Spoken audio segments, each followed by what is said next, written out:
Hey everybody, it's Scott again, here with another Tinks agent training video on the DTA or Disney Travel Agents website. Today we are going to be looking at booking a Disney Cruise Line vacation for your guest and the steps and the things to follow to book a Disney Cruise Line vacation for your guest. So as you can see, we are logged in to my Disney Travel Agent or DTA home screen, and you can see I'm logged in because it gives me my Welcome Scott once again, shows me Tinks Magical Vacations with our IATA number.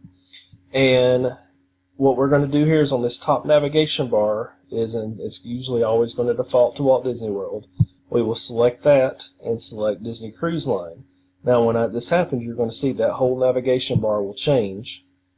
And so now it gives a lot of different options that we didn't have before. So let's say that I was wanting to look at traveling, or I guess was wanting to travel next May of 2020. They were wanting to do a Bahamas cruise, but as you can see, as you scroll down here, as long as it is not grayed out, those are options to book. So we could book an Alaskan cruise, Bahamas, Caribbean, Europe, Hawaii, transatlantic, etc. So if it's grayed out, that specific itinerary is not available for the month or the travel dates we selected. So we will do a Bahamas cruise. Under Choose Offer Code, there are 3 offer codes that are potentially able to be booked under here. You have the Florida resident, the Canadian resident, and the military. If you have anybody that fits those, feel free to try those specific offer codes. They're kind of few and far between, but it definitely doesn't hurt for your guest if they fit any of those 3. Right now, we'll just leave that blank. And we will do 2 adults and 2 children. We will do ages 16 and age 8. And for Disney Cruise Line's sake, it's a little different than with Walt Disney World. Children are still considered anyone under 18. Basically, if anyone is 18 or over, they're an adult. So you'll see it's not the same age rules as Walt Disney World, but that's where you can still specify your ages whenever you are booking. So I will click Find Prices, and I want to apologize in advance while we're completing this request. My internet's been a little laggy lately, so I'm hoping that we are in good shape and we're not too laggy, but I'll tell you on this screen, this usually does take a few extra seconds than you probably would expect, so if it sits there and acts like it's hung up on the screen, that's totally normal. The Cruise Line website operates a little differently than the Walt Disney World website, so have some patience at times, as it just apparently runs off a different server or something. So, but we are still processing that request, so give me just a minute, and I think we're about there.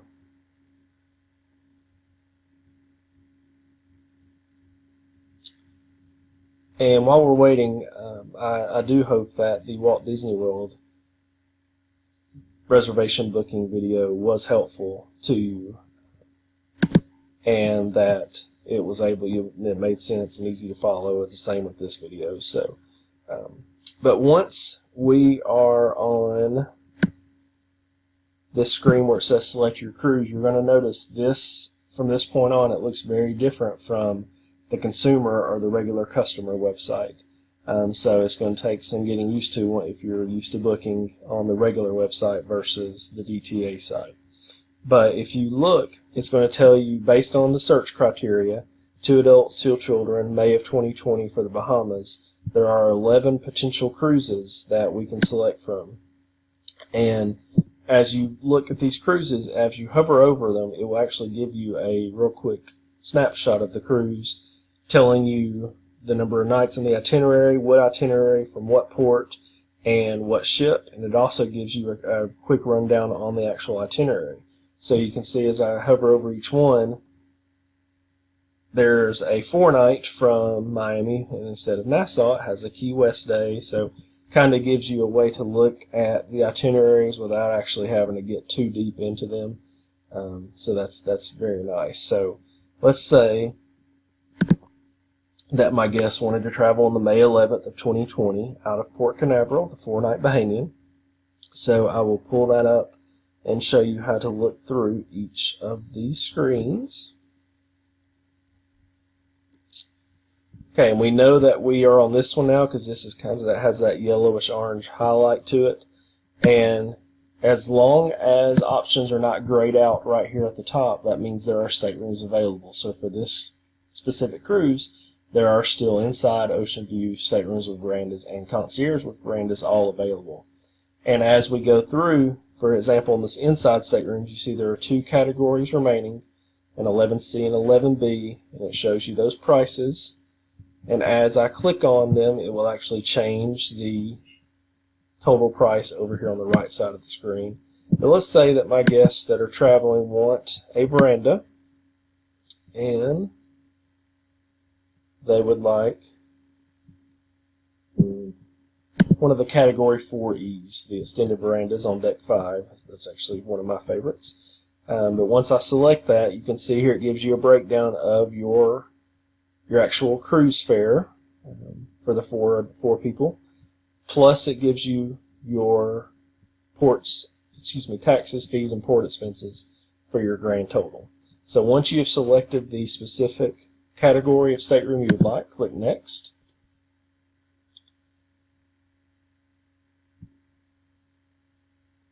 And Mickey will tell us to wait just a minute, and it will show us the next screen. And this is where literally I take this almost as a step-by-step process. So the first thing I always click on is the Staterooms tab right here. And when you click on that,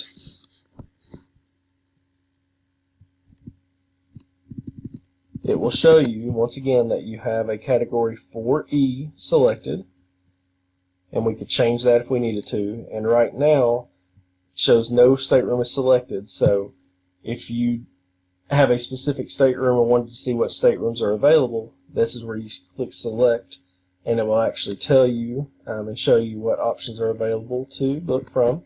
So here is where it has all the staterooms that are currently available, and you can even click View on Map.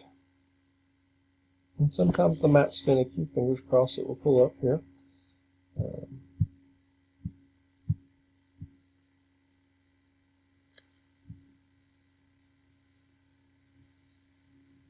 Let's try it one more time.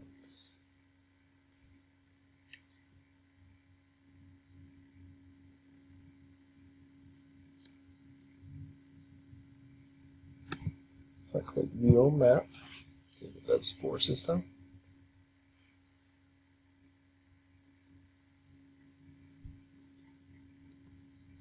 So it's going to show us the image of the map, image of the ship, and on deck 5,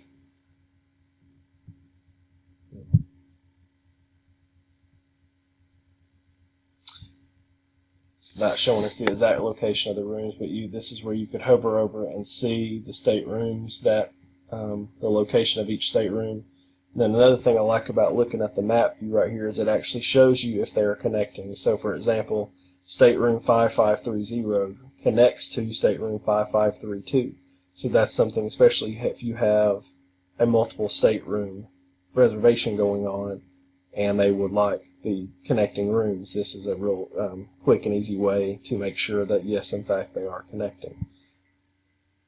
So let's say that they wanted to be on the starboard side of the ship, which we know on anything with a 0 or 1 on the, that's the second digit, is on the port side, and then anything with a 5 or a 6 is on the starboard. So let's say we did 5548, and we click that, and then we click Save. So now this will update to say not selected to be 5548. Now, one disclaimer I will give you is if you are looking at this stateroom screen and you went in and you actually selected a stateroom, once you click the little button beside that stateroom, it's basically going to take it out of inventory. So if something were to happen and Like say, for example, if I have this 5548 selected and I accidentally closed my browser or the computer crashed, if I were to go back and look for that stateroom, it's actually going to pull itself out of inventory. That way somebody else cannot select it at the same time as you. And it usually takes anywhere from 10 to 20 minutes for that to populate back into the inventory. So that's just a disclaimer that I've had happen before. I've looked and I'm like, where did that stateroom go? And then I look 20 minutes later and it's popped back up. So it's just a way Disney has to control their inventory and make sure that two people can't select something at the same time. So now that I've got stateroom selected and done, I can click on dining, and keep in mind your main dining, which it will tell you right here. It gives you the option to select main or second seating. Keep in mind your main dining is usually approximately 545 and your second seating is about 815. A lot of times the main dining does fill up first, but we're far enough out on this one, it's giving me an option of either, so I would select main dining. If your guests want one of the other dinings that's not available, then when you call in later to do a few things to this reservation, that's one thing you can always put on there is a request for the other dining rotation. And 9 times out of 10 when we've done that, it has come through. But just tell your guests that you can put that request in for them, but it is not guaranteed until they get on board and see if that request has been fulfilled. If you wanted to add air travel through Disney Cruise Line, you can by clicking on the Air Travel tab. And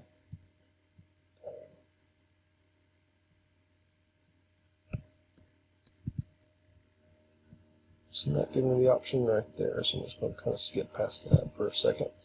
And then ground transportation. This is where you can select your Disney Cruise Line transfers,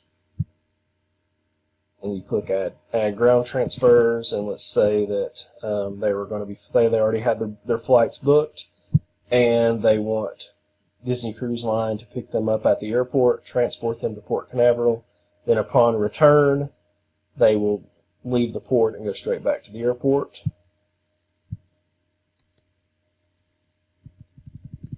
We've done that. And it is $39 per person each way, or $78 round trip. One thing I failed to show you, and I apologize, is when you're on the stateroom screen, you can go ahead and do something now, and it saves you some time later. If you had to do any kind of changing to the number of adults or the ages or number of kids, you can do that here. But you can also, right here, is you can go ahead and you can add the guest names right here, which it saves you, like I said, that step in the end. So if we were going to add our guest names, and this is totally fictitious, if I put somebody on here that you know, then congratulations. So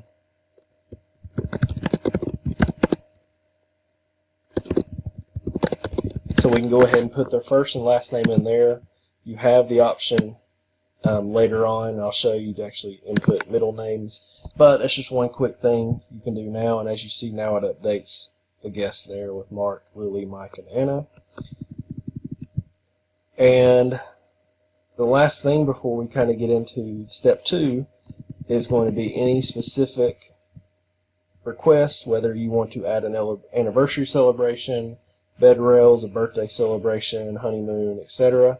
Then you can also add any specific food-related requests. I found anything with actually food allergies, say it be peanut or shellfish or things of that nature, it's best to call those in to Disney Cruise Line and add those to the reservation with a cast member on the phone. I just feel you can't add them here. Plus, that's a fairly serious thing, so you definitely want to make sure you talk to somebody before that's to make sure that's done. Vacation protection plan. This is the option where you can add it. Keep in mind you don't have to add it upon booking. The point of no return on booking the vacation plan is you have to make sure that you add the vacation protection plan before you hit the net due. Basically, if let's say it is a $5,000 cruise and the commission is $500, Disney takes that commission in account basically when looking at the overall price of the trip. So once your guests have paid $4,500, then they cannot add the vacation protection plan. I know that might sound confusing. I'm trying to put it in the best way I can. But basically, you have your gross and your net due. And so I ran into this last night. I had someone that owed $1,100, and I made a $300 payment for them, which had them owing $800 on their trip, but the total commission was approximately $850. So it put them within that area to where they had to actually add the vacation protection plan at that point instead of at final payment, which is totally different from Walt Disney World. And I hope I was able to clarify that the best I could. But if that doesn't make sense, then just definitely check with your mentor or your senior agent, because that's something we ran into a few years ago. And so just, if you need some clarification on that, definitely check with your mentor. So for now, we're going to say that our guests do not want to add the travel insurance. And when you do that, it's going to give you this little pop-up to make sure and say, no, I prefer to travel without vacation protection. And so now we're on our review, cruise, and pricing screen. And this just gives us our overall snapshot of the reservation. So we can see that we are in stateroom 5548. Sorry, up here. We can see we're on a 4-night Bahamian, leaving March 11th, 2020 on the Dream out of Port Canaveral. We are in stateroom 5548, which is a Category 4E Deluxe Family Ocean View stateroom with veranda. We have 2 adults, Mark and Lily Smith. We have 2 children, Mike, age 16, Anna, age 8. We were able to get them main seating. Like I said, if the option they want is not available, simply call in and request that with Disney Cruise Line.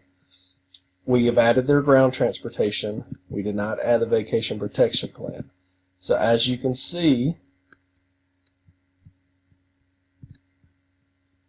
right here shows all of our price details. There's the breakdown of the stateroom plus the taxes, fees, and port expenses. So it shows our total being $46.48.12, deposit of $807.20, which is 20% of the cruise fare, due within 3 days, because today is June 8th, and then it shows our total commission of $545.40.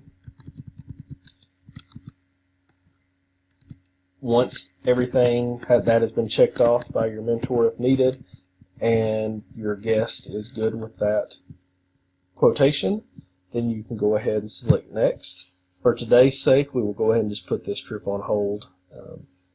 So once you are on this next page, you're able to select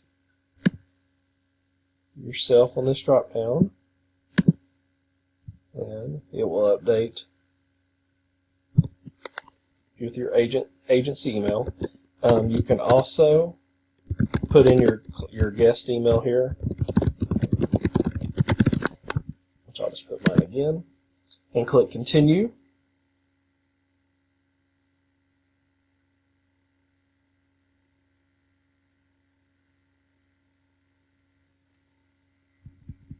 And this is the section where you're going to put in all your guest information.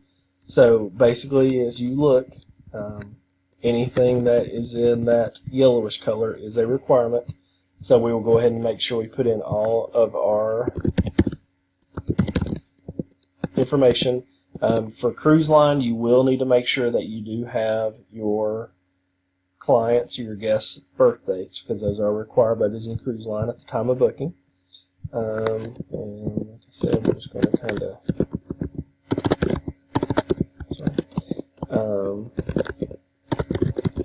enter all their stuff.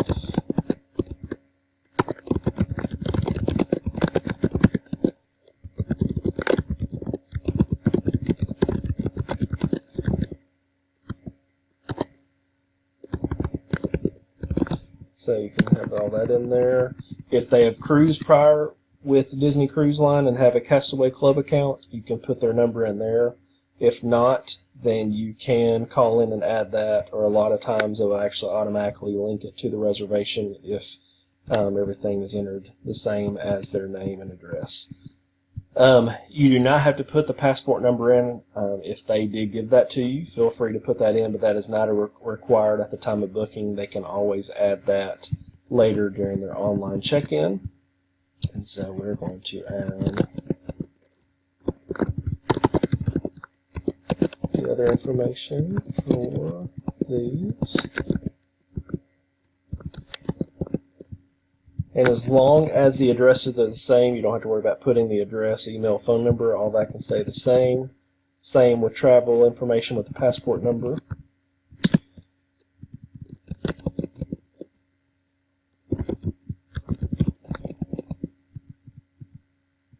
Now I'm really going to have to test my math here and make sure I do my math correct, since I said that we're 16 and 8. Once again, keep the address the same as it is.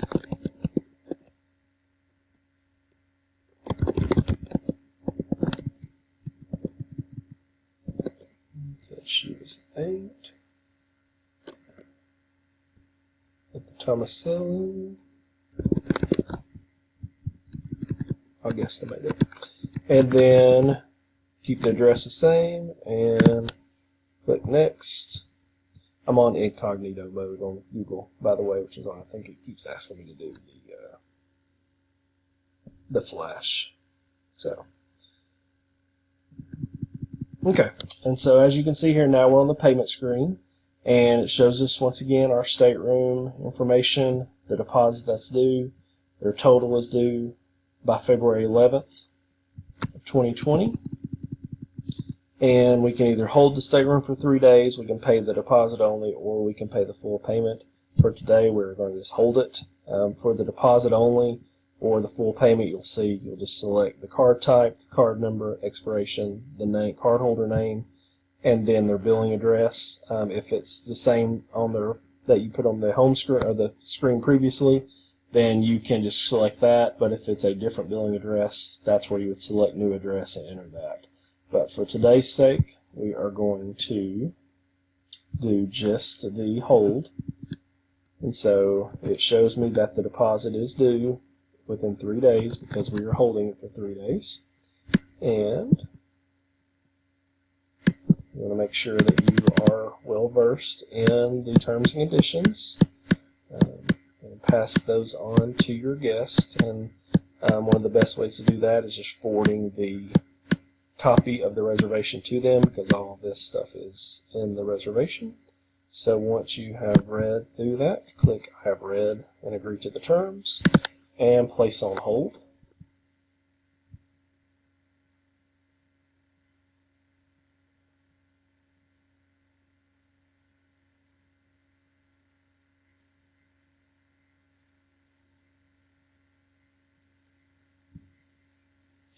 And now we have everything confirmed, and we know it's confirmed because we actually now have a confirmation number. And so that is the overall summary of everything.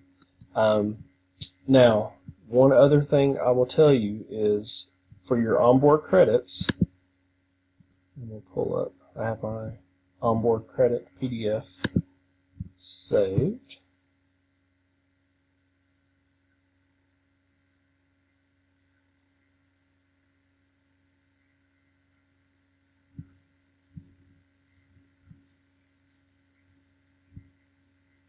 Okay, so with the onboard credits,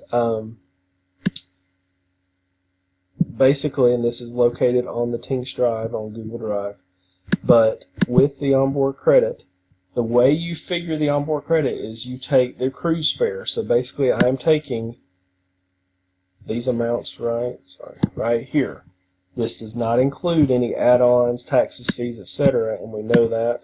If we look here on our OBC chart, calculate the OBC based upon the voyage fare and do not include taxes or other fees or add-ons. So keep that in mind. So basically what we would do then is we would look and see of that amount.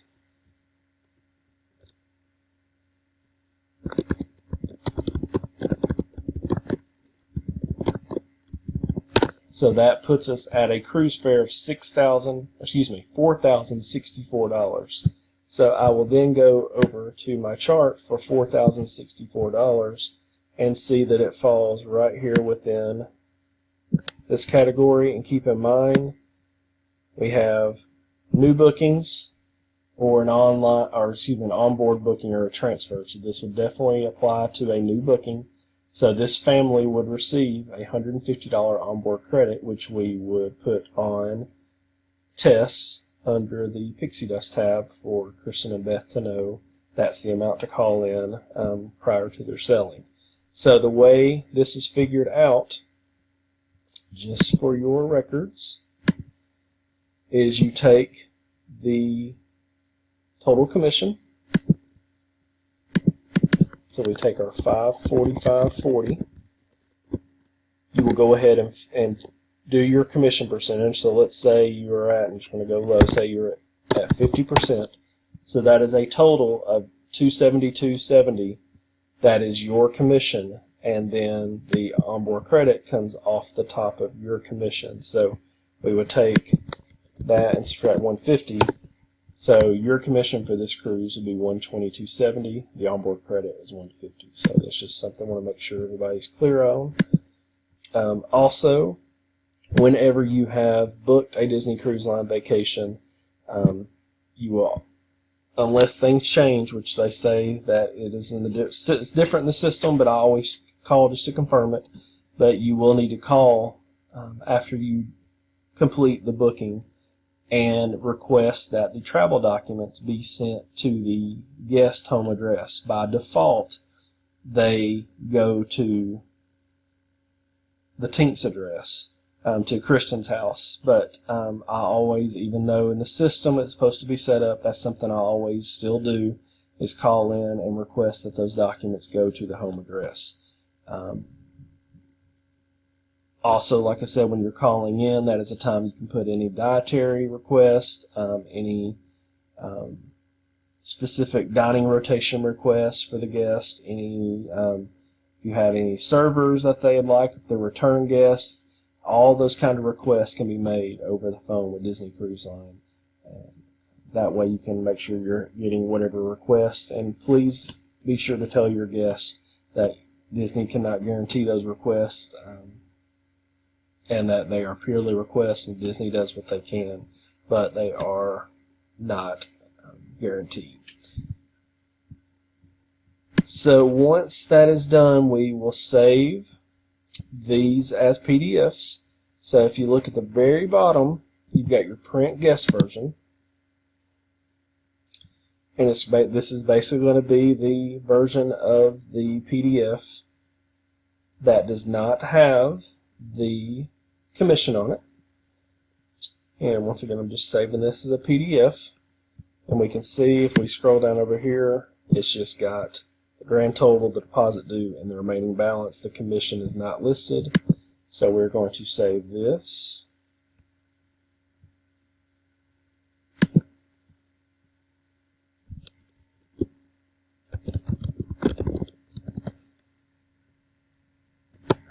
So I always just do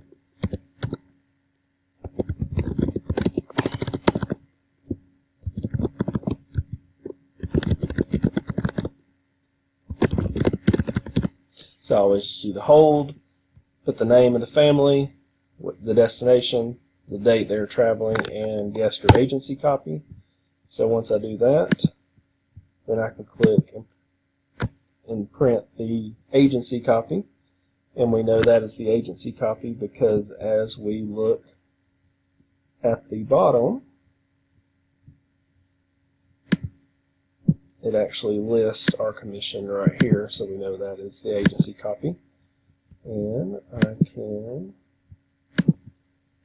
just pull up that one and save that as the agent copy. And I'm done with that.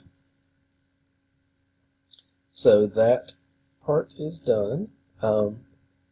And we will also receive via email an agency and guest copy. If you don't receive those, you can request those with the Disney Cruise Line cast member that you speak to on the phone, and they will instantly send those out to you. But those are the steps for booking a Disney Cruise Line vacation through the DTA site. So hopefully that assisted you and made sense. Sorry about that. Hopefully that did make sense, though. And as always, if you have any questions, please contact your senior agent or your mentor, and we will be happy to help you and answer any questions you might have. So definitely hope the video was clear enough and answered any questions you might have. So hope everyone has a wonderful day, and thanks so much. Bye now.